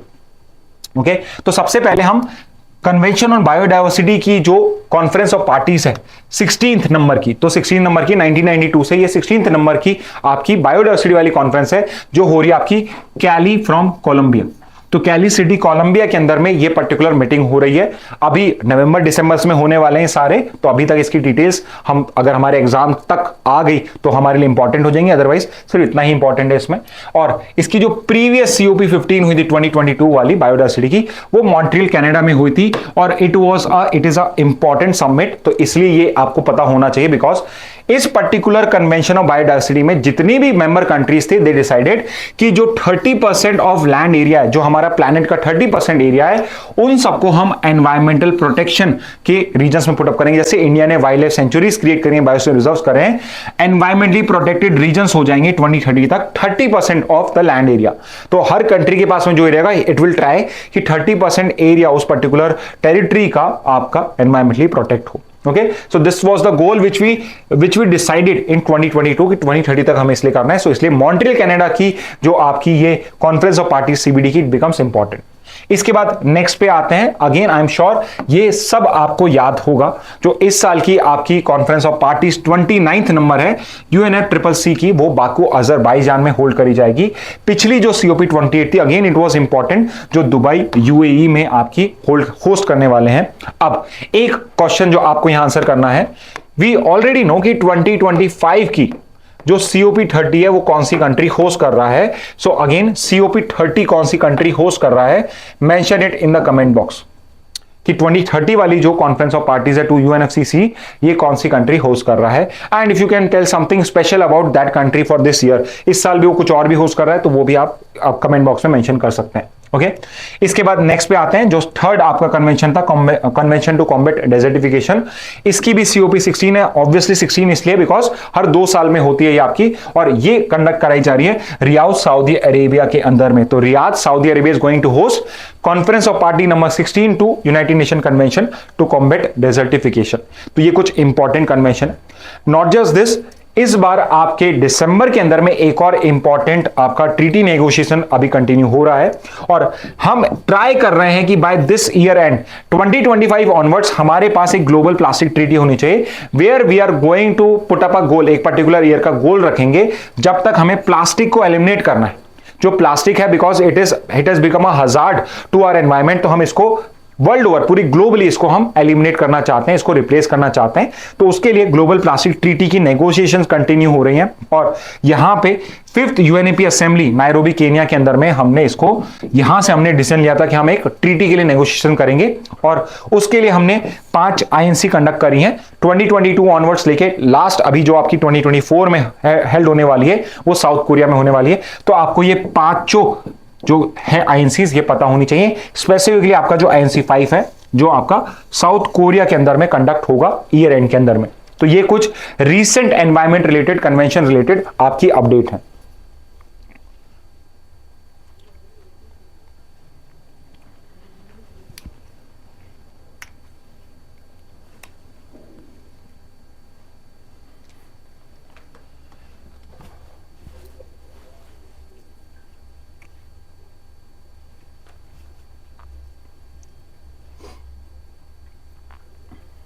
ओके, नेक्स्ट न्यूज पे आते हैं। Why is Tamil Nadu education funding on hold. So Tamil Nadu अभी कई बार आपका न्यूज में आ रहा है कि तमिलनाडु गवर्नमेंट को, जो सेंट्रल गवर्नमेंट है, जो उसका एक पर्टिकुलर शेयर होता है स्कीम के लिए, सेंट्रल स्पॉन्सर्ड स्कीम है एक, उसके लिए जो सेंट्रल गवर्नमेंट है वो तमिलनाडु को पैसा नहीं रिलीज कर रही है। इंस्टॉलमेंट जो पैसा आना था, पिछली 2 इंस्टॉलमेंट्स का पेमेंट तमिलनाडु गवर्नमेंट को नहीं हुआ है। तो उस पर्टिकुलर न्यूज का हम कंटेक्ट समझते हैं। तो यहां पे एक पर्टिकुलर स्कीम है सेंट्रल गवर्नमेंट की, which is known as PM Shri scheme है आपकी। एंड PM श्री जो स्कीम है, इसका आपको फुल फॉर्म मुझे कमेंट बॉक्स में बताना है कि जो PM श्री स्कीम है आपकी 2022 में इसको लॉन्च किया था, SHRI, इस SHRI का फुल फॉर्म क्या है, what is the full form of this particular scheme. Okay, so इस पर्टिकुलर स्कीम पे आते हैं। सो आपके 22 के अंदर में आपकी गवर्नमेंट ने, सेंट्रल गवर्नमेंट एक पर्टिकुलर स्कीम लॉन्च करी, which is a centrally sponsored scheme. 2 type की स्कीम होती है, सेंट्रल सेक्टर स्कीम और एक central sponsored scheme. Sponsored scheme जो होती है उसके अंदर में सेंटर और स्टेट अपने फंड्स, अपने कंट्रीब्यूशन को यहां पे शेयर करते हैं। सेक्टर स्कीम में 100% कंट्रीब्यूशन आपका सेंटर का ही होता है। तो इस पर्टिकुलर स्कीम के अंदर में 60% सेंटर पे करता, 40% आपका स्टेट पे करता। अब ये स्कीम का पीरियड है 5 साल का। नेक्स्ट 5 साल तक PM श्री स्कूल्स जो हैं उनको हर स्टेट के अंदर में सेंटर रन करेगी, और उसके बाद में इनको टेक ओवर करे जाएगा बाय द स्टेट्स। और स्टेट को क्या करना है, वो same level of education, same level of expertise उस पर्टिकुलर स्कूल के स्टूडेंट्स को प्रोवाइड करना है, और आगे जाके ये मॉडल रेप्लिकेट करना है to the state school also. Okay, so objective is to establish 14,500 PM schools, और इसके अंदर में दे वांट कि जो एजुकेशन का लेवल होना चाहिए it should be as per the national education policy 2020। तो नेशनल एजुकेशन पॉलिसी जो थर्ड आपकी नेशनल एजुकेशन पॉलिसी है 2020 में जो आई थी उसको आपको इंप्लीमेंट करना है। सो again I will ask another 2 questions from you कि आपकी 3 आ चुकी हैं, तो फर्स्ट एनईपी कब आई थी और सेकंड एनईपी कब आई थी? ठीक है, बहुत इजी है, उसमें जो 4 डिजिट है इन 2 डिजिट्स को आप अगर चेंज कर दोगे तो फर्स्ट और सेकंड आपको इजीली याद हो जाएंगी। ठीक है, तो नेशनल एजुकेशन पॉलिसी थर्ड है, उसके अंदर में जो प्रोविजंस हैं उसको हम यहां पे डिस्कस भी करेंगे शॉर्ट में। जो इंपॉर्टेंट प्रोविजंस हैं वो वाले प्रोविजंस के अकॉर्डिंग आपको पीएम श्री स्कूल में आपको करना है। अब यहां पे प्रॉब्लम क्या है, कुछ ऐसी स्टेट्स हैं जिससे कि हमारा जो एजुकेशन सिस्टम है स्टेट लेवल का it is better than the national education policy, तो हम नेशनल एजुकेशन पॉलिसी को हमारे हिसाब से इंप्लीमेंट करेंगे या फिर हम हमारा ही सिस्टम कंटिन्यू करेंगे। एंड इसके अंदर में कई आपकी मेजरली द मेन आपके जो कल्प्रिट्स हैं वो हैं आपकी अपोजिशन रूल स्टेट्स, जैसे आपका दिल्ली हो गया, आपका वेस्ट बंगाल हो गया, आपका पंजाब हो गया एंड आपका स्टेट ऑफ तमिलनाडु हो गया। तो तमिलनाडु गवर्नमेंट क्लेम करती है कि हम इस स्कीम को इंप्लीमेंट नहीं करना चाहते हैं पीएम श्री स्कीम को, और यहां पे सेंट्रल गवर्नमेंट ने क्या बोला है, कंडीशन पुट अप कर दिया है to give money for this Samagra Shiksha अभियान। तो ये एक इंपॉर्टेंट स्कीम है, पहले आपकी डिफरेंट स्कीम्स होती थी, अब इसको एक अम्ब्रेला स्कीम के अंदर में पुट अप कर दिया है। तो पहले ये 3 अलग अलग स्कीम थी, अब एक सिंगल स्कीम के अंदर में इनको इनकॉर्पोरेट कर दिया। ये भी एक सेंट्रल स्पॉन्सर्ड स्कीम है, 60-40 रेशियो में सेंटर और स्टेट इसमें कंट्रीब्यूट करते हैं, और इस पर्टिकुलर स्कीम के लिए तमिलनाडु गवर्नमेंट को पैसा नहीं मिल रहा है, और सेंटर्स में कंडीशन क्या पुट कर रही है कि ये पैसा तभी रिलीज करा जाएगा जब आप पीएम श्री स्कीम का जो एमओयू है, मेमोरेंडम ऑफ अंडरस्टैंडिंग, आप हमारे साथ इसको साइन करिए, वेयर यू हैव टू से कि हम पीएम श्री स्कूल को इंप्लीमेंट करेंगे और नेशनल एजुकेशन पॉलिसी को है लेटर एंड स्पिरिट में पूरा का पूरा उसको हम प्रॉपर्ली अप्लाई करेंगे। और यहां पे तमिलनाडु गवर्नमेंट इस चीज को करने के लिए रेडी नहीं है। वो उनका आर्ग्यूमेंट इज कि उसके अंदर में 3 लैंग्वेज फॉर्मूला है and we do not agree with it. उसके अलावा जो उसके अंदर में स्ट्रक्चर जो आपने स्कूल स्ट्रक्चर जो आप प्रोवाइड कर रहे हो 10+2 से आपने 5+3+3+4 कर दिया, हम इससे एग्री नहीं करते हैं। हमें हमारा जो सिस्टम चलता आ रहा है 5+3+2+2 उसी में ही कंटिन्यू करने में हमारे बेनिफिशियल है, बिकॉज हमें इसके एजुकेशनल रिजल्ट्स भी इतने सालों में मिले। ओके, तो यहां पे इस पर्टिकुलर रीजन से नहीं हो रहा है।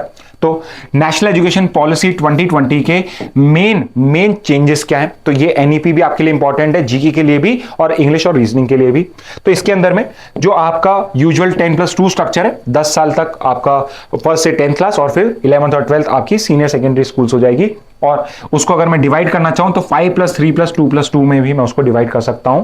इट इज बेसिकली कि प्राइमरी प्री प्राइमरी इस तरीके से डिवीजन हो रहा है, not pre primary, primary onwards, फिर मीडियम सेकेंडरी और फिर हायर सेकेंडरी, इस तरीके से डिवीजन है आपका। अब इसको रिप्लेस करा जा रहा है 5+3+3+4, जिसके अंदर में प्री प्राइमरी जो स्कूल्स हैं वो भी आपकी इनकॉर्पोरेट होगी। अगेन ये भी 12th क्लास तक है, बट ये 6 से स्टार्ट होने के बजाय 3 ईयर से यहां पे स्टार्ट हो रहा है आपका। ओके, तो ये स्ट्रक्चर आ रहा है यहां पे। इसके बाद वोकेशनल एजुकेशन जो है वो भी 6th ग्रेड ऑनवर्ड्स प्रोवाइड करनी स्टार्ट हो जाएगी, और इंटर्नशिप भी स्टार्ट हो जाएगा। नहीं, वोकेशनल ट्रेनिंग इज कि रेदर देन आप रेगुलर बुक्स और उनकी स्टडी कर रहे हो, आप कहीं जाके कोई काम भी सीख रहे हो, कोई वोकेशन सीख रहे हो, कोई स्किल सीख रहे हो। For example carpentry, it's an example, electricity का काम, प्लम्बिंग का काम, ये सब भी वोकेशनल ट्रेनिंग में आता है। There can be higher level of vocational training also, but वो सब वोकेशनल एजुकेशन में 6th क्लास से स्टार्ट हो जाएगी। इसके अलावा वेरी इंपॉर्टेंट पॉइंट कि अंटिल ग्रेड 5 तक आपको सबको मदर टंग के अंदर में एजुकेशन प्रोवाइड करनी, यानी मीडियम ऑफ इंस्ट्रक्शन जो प्राइमरीली होगा वो मदर टंग में होना चाहिए। तो हर कोई तमिलनाडु के अंदर में मदर टंग अगर तमिल है तो आपको तमिल में प्रोवाइड करना है, बट तमिलनाडु में कोई हिंदी स्पीकर है जो हिंदी बोलता है तो उसके लिए आपको मदर टंग के लिए एजुकेशन प्रोवाइड करनी पड़ेगी। तो यहां पे ये एनईपी की रिक्वायरमेंट हो गई, और preferably till grade 8 and beyond. तो अगर पॉसिबल है तो ग्रेड 8 या उसके आगे भी आप अगर मदर टंग में दे सकते हैं, तो सारी बुक जो है वो मदर टंग में अवेलेबल होनी चाहिए। इसके अलावा इसके अंदर में the very famous 3 language formula is there, जो पहले भी एग्जिस्ट करता था, अब इसमें थोड़ा सा हमने सटल चेंज करा है। पहले there was a requirement of English, Hindi and the third language, अब यहां पे क्या कर दिया है, 2 तो देयर इज अ रिक्वायरमेंट की नेटिव लैंग्वेज, इंडियन लैंग्वेजेस होनी चाहिए, जिसमें से एक तो ऑब्वियसली मदर टंग होगी और आप एक और इंडियन लैंग्वेज को चूज कर सकते हो, और जो थर्ड लैंग्वेज होगी it can be any language, ये एक थर्ड नेटिव लैंग्वेज भी हो सकती है और ये एक फॉरेन लैंग्वेज भी हो सकती है, but it should be different from the state language. तो मदर टंग और उसके अलावा एक और तीसरी लैंग्वेज आपको पढ़ानी है इसमें। So you must have seen, अगर आप नॉर्थ इंडियन स्कूल्स में, नॉर्थ इंडिया की किसी स्कूल्स में पढ़े हैं तो 8th क्लास तक आपने देखा होगा कि आपकी इंग्लिश, हिंदी और 5th to 8th क्लास के अंदर में आपको संस्कृत पढ़ाई जाती थी, और इन सम स्कूल्स फ्रेंच और जर्मन इन सब का भी प्रोविजन होता था। ओके, तो ये 3 लैंग्वेज फॉर्मूला से ही निकल के आता है। यहां पे क्या रिक्वायरमेंट है, एक आपको मदर टंग पढ़ानी ही है, उसके अलावा एक इंडियन लैंग्वेज आपको चूज करनी है। 3rd लैंग्वेज में आपके पास में ऑप्शन है, आप किसी भी लैंग्वेज को चूज कर सकते हो, बट 2 लैंग्वेज आपकी नेटिव लैंग्वेज होनी चाहिए। So this is your NEP 2020। Okay, आगे मूव करते हैं। Taliban have called off polio vaccination campaign says United Nations. So 20 Kabul पे जब से तमिलनाडु, आपकी नॉट तमिलनाडु बट तालिबान ने जब से कैप्चर करा है, सटल वे में बहुत धीरे धीरे they started to put up the Taliban rule again. तो जिस चीज के लिए वो इनफेमस था अपने फर्स्ट रूल में 96-98 के टाइम में, और वहां पे जो वुमेन राइट्स का वहां पे एक्सप्लॉयटेशन हो रहा था, कोई भी इक्वालिटी नहीं बची थी वहां पे, आपकी माइनॉरिटीज को वहां पे परेशान किया जा रहा था, धीरे धीरे उसी साइड में वापस से तालिबान रूल आपका रीच होना स्टार्ट हो गया है। एंड अब ये कुछ प्रॉब्लमैटिक डिसीजंस भी ले रहा है। फॉर एग्जाम्पल कि आपका जो WHO वर्ल्ड हेल्थ ऑर्गेनाइजेशन है, ये पूरे वर्ल्ड ओवर में पोलियो इरेडिकेशन के लिए प्रोग्राम्स को रन करता है। इंडियन गवर्नमेंट भी आपकी since for the last 50 years आपकी इस पोलियो इरेडिकेशन प्रोग्राम को लॉन्च कर रही है। 1988 के अंदर में हमने एक ग्लोबल आपका एक प्रोग्राम भी लॉन्च करा था, और वहां पे हमारा डेडलाइन है 2026 का कि not just in your polio should not be widely available, या ओपन में नहीं होना चाहिए, स्प्रेड नहीं होना चाहिए, फ्रॉम द ईयर 2026 पूरा इरेडिकेट हो जाना चाहिए। बट यहां पे क्या प्रॉब्लम हो रही है, देयर आर ओनली 2 स्टेट्स, 2 ऐसी कंट्रीज हैं जहां पे आज भी पोलियो एंडेमिक है। एंडेमिक मतलब कॉमन है, and these are Afghanistan and Pakistan. And the primary reason why polio is still endemic there is because of vaccine hesitancy. तो ये वैक्सीन हेसिटेंसी हमने आपकी कोविड-19 के टाइम में भी देखी थी, जब बहुत सारे develop countries including your US vaccine को लेने में हेसिटेंट थे। बहुत सारी कॉन्स्पिरेसी थ्योरीज चल रही थी कि ये जो कोविड-19 की वैक्सीन है, इसके साइड इफेक्ट्स या इसका कुछ और purpose, they want to control us, इस टाइप की कॉन्स्पिरेसी थ्योरीज चलती थी। तो वैक्सीन हेसिटेंसी की यहां पर भी अफगानिस्तान या तालिबान का may be point of view ये होगा कि जो वैक्सीन है it's just a way to do population control, कि यहां पे लोग बच्चे इनफर्टाइल हो जाएंगे और आगे जाके पॉपुलेशन कंट्रोल हो जाएगी, इसलिए वैक्सीन प्रोवाइड करी जा रही है। ओके, तो यहां पे ये 2 कंट्रीज हैं जिसमें आज भी आपका पोलियो एंडेमिक है। ओके, तो यहां पे पोलियो है क्या, तो पोलियो एक इन्फेक्शियस डिजीज है जो पोलियो वायरस से स्प्रेड होती है, और इसको अगर हमें कंट्रोल करना है तो इट इज रिक्वायर्ड कि not just in your country और my country but all over the world ये जो पोलियो वायरस का जो स्प्रेड है आपका वाइल्ड के अंदर में, कॉमन में, वो स्प्रेड नहीं होना चाहिए। सो अगर हमने इसको यहां से भी इरेडिकेट कर दिया और नेक्स्ट 10 ईयर्स अगर आपके केसेस आने बंद हो जाते हैं, नए केसेस नहीं आते हैं, तो पोलियो जो आपका वायरस है ये भी इरेडिकेट हो जाएगा। So again I will ask you one question, there is one particular virus, एक ऐसा वायरस है, ऐसी एक इन्फेक्शियस डिजीज है जो हम इरेडिकेट या एलिमिनेट कर चुके हैं, which has been eradicated from the world over। तो वर्ल्ड में एक पर्टिकुलर ऐसा वायरस है जिसको वैक्सीन की हेल्प से हम इरेडिकेट कर चुके हैं। अगर अफगानिस्तान पाकिस्तान में हम कंट्रोल कर लेंगे, only 2 states are left, so you can see कि how failed state they are, आपके दोनों नेबरिंग कंट्रीज, जो अगर ये भी इसको अवॉइड कर दें, तो इसको भी कंप्लीट कर दें, तो हम पोलियो को भी यहां पे इरेडिकेट कर देंगे। ये जो पोलियो वायरस है ये आपका स्प्रेड होता है बाय फीकल ओरल रूट, तो आपके कोई भी जो फ्लूइड का जो आपका यहां पे डिस्चार्ज होता है उसके थ्रू ये आपका स्प्रेड हो सकता है आपका एनवायरनमेंट के अंदर में। इसकी हमने वैक्सीन डेवलप करी हुई हैं। 2 टाइप की वैक्सीन होती हैं, एक है साल्क वैक्सीन और एक है एल्बर्ट सीबिन वैक्सीन। साल्क वैक्सीन और सीबिन वैक्सीन इनको बोला जाता है। जो 2 बूंद जिंदगी की हैं वो है सीबिन वैक्सीन के ओरल पोलियो वैक्सीन, और ये जो ओरल पोलियो वैक्सीन होती है इसको आप बहुत इजीली एडमिनिस्टर कर सकते हो, कोई भी इसको एडमिनिस्टर कर सकता है। साल्क वैक्सीन जो होती है इसको इंजेक्ट करना होता है, तो ऑब्वियसली आपको नर्सिंग की नॉलेज होनी चाहिए, आपको इंजेक्ट कैसे करा जाता है वो उसकी नॉलेज होनी चाहिए। तो ये 2 टाइप की वैक्सीन हैं जिनको हम यूज करते हैं। Now I should also tell you this one thing, जो ये आपकी ओरल पोलियो वैक्सीन है, सेबिन वैक्सीन है, इसके अंदर में कई बार क्या होता है कि अगर किसी पर्सन को पोलियो नहीं है तो उसको वैक्सीन डिराइव्ड पोलियो भी हो जाता है, कि ऑल्दो उसको कहीं और से जो वायरस है उसका इंटरेक्शन, वायरस का इंटरेक्शन किसी एनवायरनमेंट से नहीं हुआ है, बट जो उसको वैक्सीन दी जा रही है बिकॉज उसका इम्यून सिस्टम वीक था, इस वजह से उसको वैक्सीन डिराइव्ड पोलियो यहां पे कॉन्ट्रैक्ट हो जाता है। सो इट इज रिक्वायर्ड कि after some point of time we all should shift to injected polio vaccine, so that कि ये जो वैक्सीन डिराइव्ड पोलियो वायरस के भी जो केसेस होते हैं वो भी हम अवॉइड कर सके। Okay, so this was a short regarding your polio virus. Okay, आगे मूव करते हैं इंडियन एक्सप्रेस की। Kejriwal wants early elections to Delhi assembly, what does the law say. So I told you कि आपका अभी जो वन नेशन वन इलेक्शन का प्रपोजल है उसके अंदर में क्या क्या यहां पे क्या क्या यहां पे प्रॉब्लम आ सकती है। तो यू कैन सी हियर कि यहां पे अभी आपके अरविंद केजरीवाल को अभी रिसेंटली बेल मिली थी and he is decided that he is going to resign from the chief ministership. तो चीफ मिनिस्टरशिप से रिजाइन करने का मतलब ये नहीं है कि यहां पे इलेक्शंस वापस से री इलेक्शंस कंडक्ट कराने पड़ेंगे, बिकॉज अभी जो आम आदमी पार्टी इसके पास में मेजॉरिटी है and if they want they can actually elect और nominate some other person. And if you are following news, current news को फॉलो कर रहे होगे, so at the time of recording जो अतिशी है उनकी एक जो एमएलए है उनको नेक्स्ट दिल्ली का सीएम फेस अनाउंस करा गया है एज ऑफ नाउ आपका। तो यहां पे देयर इज नो रिक्वायरमेंट की इलेक्शन हो, but they want, AAP is saying कि they want an early election in Delhi. तो उसके लिए क्या प्रोविजन होता है? So obviously it is the role of election commission of India. So पूरा का पूरा जो इलेक्शन का procedure it is conducted under the supervision of election commission of India. तो ये जो मेजर डिसीजन है कि इलेक्शंस कब कंडक्ट होंगे ये इलेक्शन कमीशन ऑफ इंडिया करता है। एंड यूजुअली जो अभी हमने पढ़ा कि आपका कॉन्स्टिट्यूशन कहता है कि लोकसभा और लेजिस्लेटिव असेंबली का 5 साल का टेन्योर होना चाहिए। सो इट इज एक्सपेक्टेड कि 5 साल का टेन्योर कंप्लीट होने से पहले आपके इलेक्शंस कंडक्ट हो जाने चाहिए। Okay, but what about the timing of election? तो आपका एक रिप्रेजेंटेशन ऑफ पीपल एक्ट है, उसका सेक्शन 15 क्लॉज 2 है जो ये कहता है कि इलेक्शन को नोटिफाई करना है no less than 6 months before the term ends unless the assembly dissolve. तो 5 साल जब कंप्लीट हो रहे हैं तो 5 साल के 6 महीने, जब 4 साल 6 months हो चुके हैं उससे पहले आपको इलेक्शंस को नोटिफाई करना पड़ेगा, और अनलेस असेंबली को पहले डिसॉल्व कर दिया जाए। फॉर एग्जांपल कि 2015 में हमने इलेक्ट करी, 2020 तक होना था, बट वहां का जो चीफ मिनिस्टर है और उसकी जो काउंसिल ऑफ मिनिस्टर है वो ही कह रही है कि आपने गवर्नर को रिक्वेस्ट करी कि 2018 में जाके कि आप इसको डिसॉल्व कर दिए, वी वांट अ री-इलेक्शन। तो वहां पे री-इलेक्शन आपके पहले हो सकते हैं, अदरवाइज 6 महीने, 5 साल, 4 साल 6 महीने से पहले आपको इलेक्शन नोटिफिकेशन प्रोवाइड करना रिक्वायर्ड होता है। अब यहां पे दिल्ली का केस थोड़ा स्पेशल है, बिकॉज ऑल दो आपकी जो दिल्ली है उसके अंदर में लेजिस्लेटिव असेंबली है, उसके अंदर में काउंसिल ऑफ मिनिस्टर है, बट वो स्टेट नहीं है, वो एक यूनियन टेरिटरी है विद अ लेजिस्लेचर।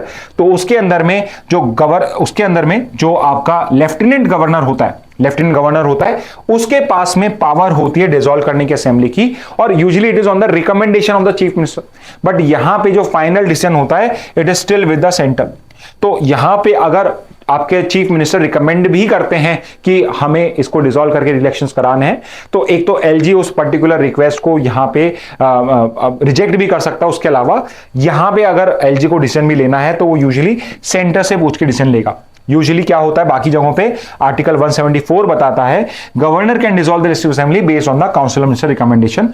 तो गवर्नर है वो डिसॉल्व करना चाहे तो डिसॉल्व कर सकता है रेदर देन, और अगर वो चाहता है किसी और को सीएम बनाना तो वो भी बना सकता है, अदरवाइज वो डिसॉल्व करके वापस से इलेक्शन भी कॉल कर सकता है। बट दिल्ली के केस में थोड़ा सा डिफरेंस है, बिकॉज यहां पे एलजी सेंटर के एडवाइस पे, एड एंड एडवाइस पे डिपेंड करता है कि अगर उसको डिसॉल्व करनी है या नहीं करनी।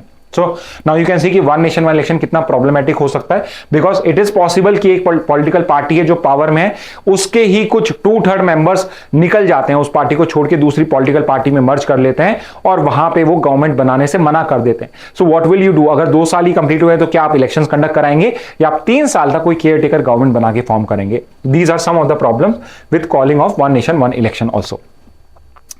नेक्स्ट पे आते हैं आपकी आज की last news, Congress to chair 3 Lok Sabha standing committees and 1 in Rajya Sabha. तो अगेन पार्लियामेंट्री कमेटी से रिलेटेड आपका एक टॉपिक आया था, आई थॉट कि आपको पार्लियामेंट्री कमेटी यहां पे समझा दिया जाए। So you must be aware कि जो लेजिस्लेचर है आपका, लेजिस्लेचर मतलब आपका जो पार्लियामेंट है आपका सेंटर पे, और legislative assembly, legislative council if it is there at the state level, इनका काम होता है लॉ मेकिंग करना। बट यू नो दिस कि जो पार्लियामेंट है ये पर्टिकुलर सेशंस में ही वर्क करती है and there is a lot of work to do. बहुत सारा काम होता है, बहुत सारे बिल्स को हर पर्टिकुलर सेशन में इंट्रोड्यूस किया जाता है। बहुत कुछ ज्यादा इंपॉर्टेंट होते हैं उन पे ज्यादा डिस्कशन होता है, कुछ कम होते हैं उन पे कम डिस्कशन होता है। But again it becomes very difficult कि जो आपके रिप्रेजेंटेटिव्स हैं वो हर बिल के ऊपर में प्रॉपर्ली डिस्कशन कर पाए।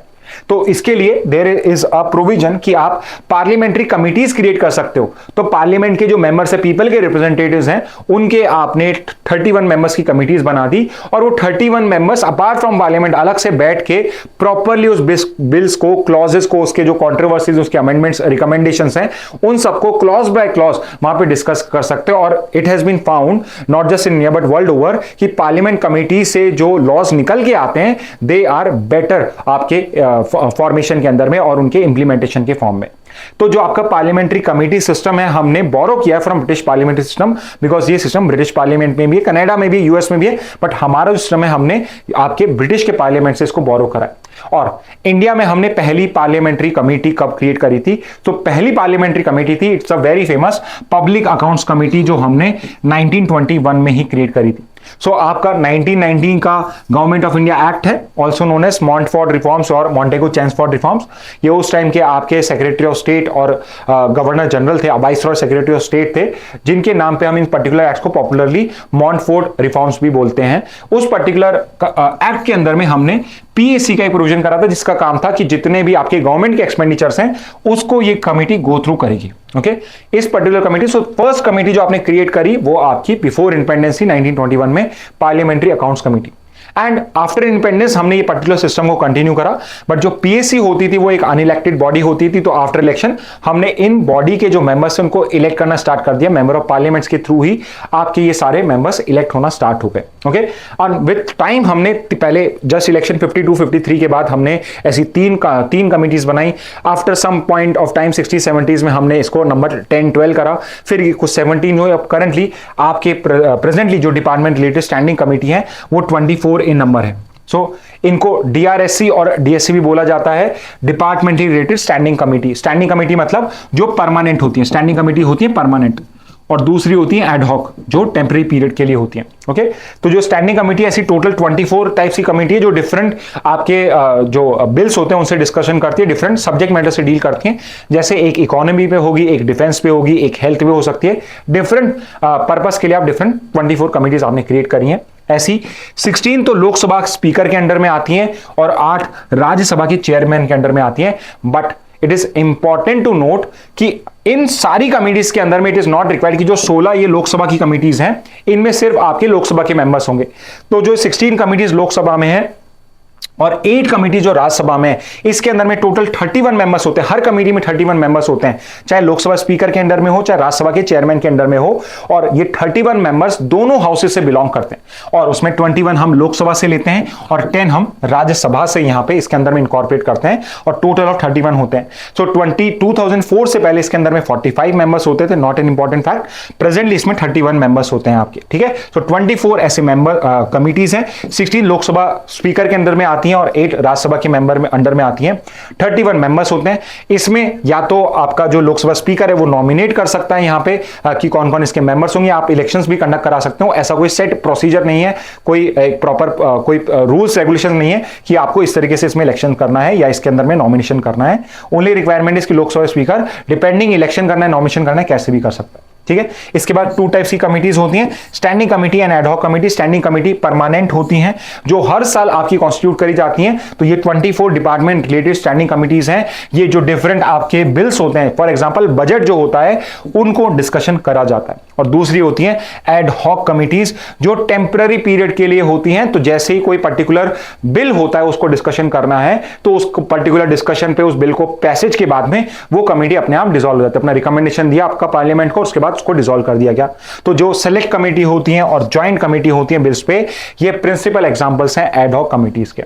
सो with this we are done, but before ending this session I will ask you another one important question कि आपने ज्वाइंट पार्लियामेंट कमेटी, एक एड हॉक कमेटी बनाई है on Waqf bill. Waqf bill जो आया था, जो कंट्रोवर्शियल बिल था regarding the change in the structure of Waqf board etcetera, उस पर्टिकुलर जेपीसी को आपने कंडक्ट करा। Obviously it's an ad hoc committee, अभी हमें पढ़ लिया इसको भी। तो उस जेपीसी जो आपने क्रिएट करी है ऑन वक्फ बिल, उसके हेड या चेयरमैन कौन है? Who is the chairman of the JPC of on Waqf bill? तो ये आपका आज का लास्ट क्वेश्चन हो जाएगा। Okay, okay, so my apologies, there is another last news, but बहुत शॉर्ट में हम इसको कवर करेंगे कि एक न्यूज आई कि पुतिन ने ऑर्डर करा रशियन आर्मी को to become the second largest army after China at 1.5 million strong. So आपकी अगर मैं मिलिट्री पर्सनल की एक्टिव जो आप एम्प्लॉय करे हुए हैं, जो आपके मिलिट्री पर्सनल में काउंट होते हैं, तो अगर उस हिसाब से मैं कंट्रीज को रैंक करता हूं with the size of army, तो सबसे बड़ी आर्मी प्रेजेंटली चाइना की है। सबसे बड़ी आर्मी चाइना की है। ये नंबर आपके लिए इंपॉर्टेंट नहीं है, it is just for your reference कि कितनी आर्मी है। तो करीब करीब आपके 20 लाख एक्टिव ड्यूटी सोल्जर्स हैं आपके चाइना में। और प्रेजेंटली सेकंड नंबर पे इंडिया, थर्ड पे यूएस है और फिफ्थ पे रशिया है। और यहां पे रशिया वांट्स कि 10 लाख से इसको हम 15 लाख स्ट्रॉन्ग करेंगे। तो जैसे आप 15 लाख करोगे तो यहां पे Russia would become the second largest army. तो प्रेजेंटली, बट अभी तक नहीं किया गया है, सो यू शुड नो कि इट इज नॉट चेंज। तो इसलिए ये इंपॉर्टेंट हो जाता है कि कहीं आप रशिया का सेकंड याद कर लो और क्वेश्चन आ जाएगा आप रशिया को सेकंड मार्क करिए। सो इट बिकम्स इंपॉर्टेंट कि प्रेजेंटली ये स्टेटस है। पांचों ही, आई वुड से कि पांचों याद कर लेना, नंबर्स याद नहीं करने आपको। आई वुडंट से कि आप पांचों नंबर याद करिए, बट एटलीस्ट 5 कंट्रीज की रैंक क्या है by the number of active duty soldiers आपको पता होना चाहिए। But there is a different कि कितने सोल्जर्स एक्टिव ड्यूटी पे हैं और कितने रिजर्व में। रिजर्व सोल्जर्स क्या होते हैं कि यूजुअली वो सिविलियंस ही हैं, वो उनका कोई काम नहीं मिलिट्री में, they must be doing some other work, कोई और जॉब है उनकी। कोई सॉफ्टवेयर इंजीनियर हो सकता है, कोई फार्मर हो सकता है, कोई ड्राइवर हो सकता है, और कोई हो सकता है गवर्नमेंट सर्विस के अंदर में भी हो। तो वो सारे के सारे रिजर्व मिलिट्री पर्सनल में आते हैं। कुछ कंट्रीज हैं जिसके अंदर में मैनी अ टाइम्स की आपकी जो मिलिट्री सर्विस होती है वो कंपलसरी होती है, और कुछ ऐसी प्लेसेस होती हैं, कुछ ऐसी कंट्रीज होती हैं जिसके अंदर में दे हैव अ एक्टिव लिस्ट होती है, और कुछ लोग होते हैं जिनको थोड़ी ट्रेनिंग देके उनको सिविल लाइफ में प्रोवाइड वापस से मर्ज कर दिया जाता है। But they are the first responders after whenever there is a call of duty. तो अगर कहीं पे कुछ वॉर हो जाता है तो एक्टिव सोल्जर्स के बाद सबसे पहले रिजर्व सोल्जर्स को कॉल किया जाता है। और रिजर्व सोल्जर्स की अगर लिस्ट देखी जाए, so it would not be China और India, it would be your North Korea and South Korea. तो ये लोग जो एक्टिव सर्विस में नहीं है, बट अगर कल नॉर्थ कोरिया वॉर पे होता है तो after the active duty soldiers जो रिजर्व सोल्जर्स होंगे, these would be called first to respond to the call of duty. यानी वॉर का अगर कॉल हो रहा है, आपकी इमरजेंसी डिक्लेयर हो रही है, वॉर डिक्लेयर हो रहा है, तो सिचुएशन में these would be the first responders after the active duty soldiers. तो नॉर्थ कोरिया है, फिर साउथ कोरिया है, Vietnam, Russia, China and India. सारे याद नहीं करने। I would say North Korea आपको पता होना चाहिए और India is at the 6th position. Okay, तो ये 6th पोजीशन पे है। Okay, so with this now I am sure we are finally done with the news for today. So thank you everyone. Again, if you have any suggestions, any feedback, if you have any doubt, you can ask in the comment box. And I would say goodbye from my side for today. Thank you and have a very nice day.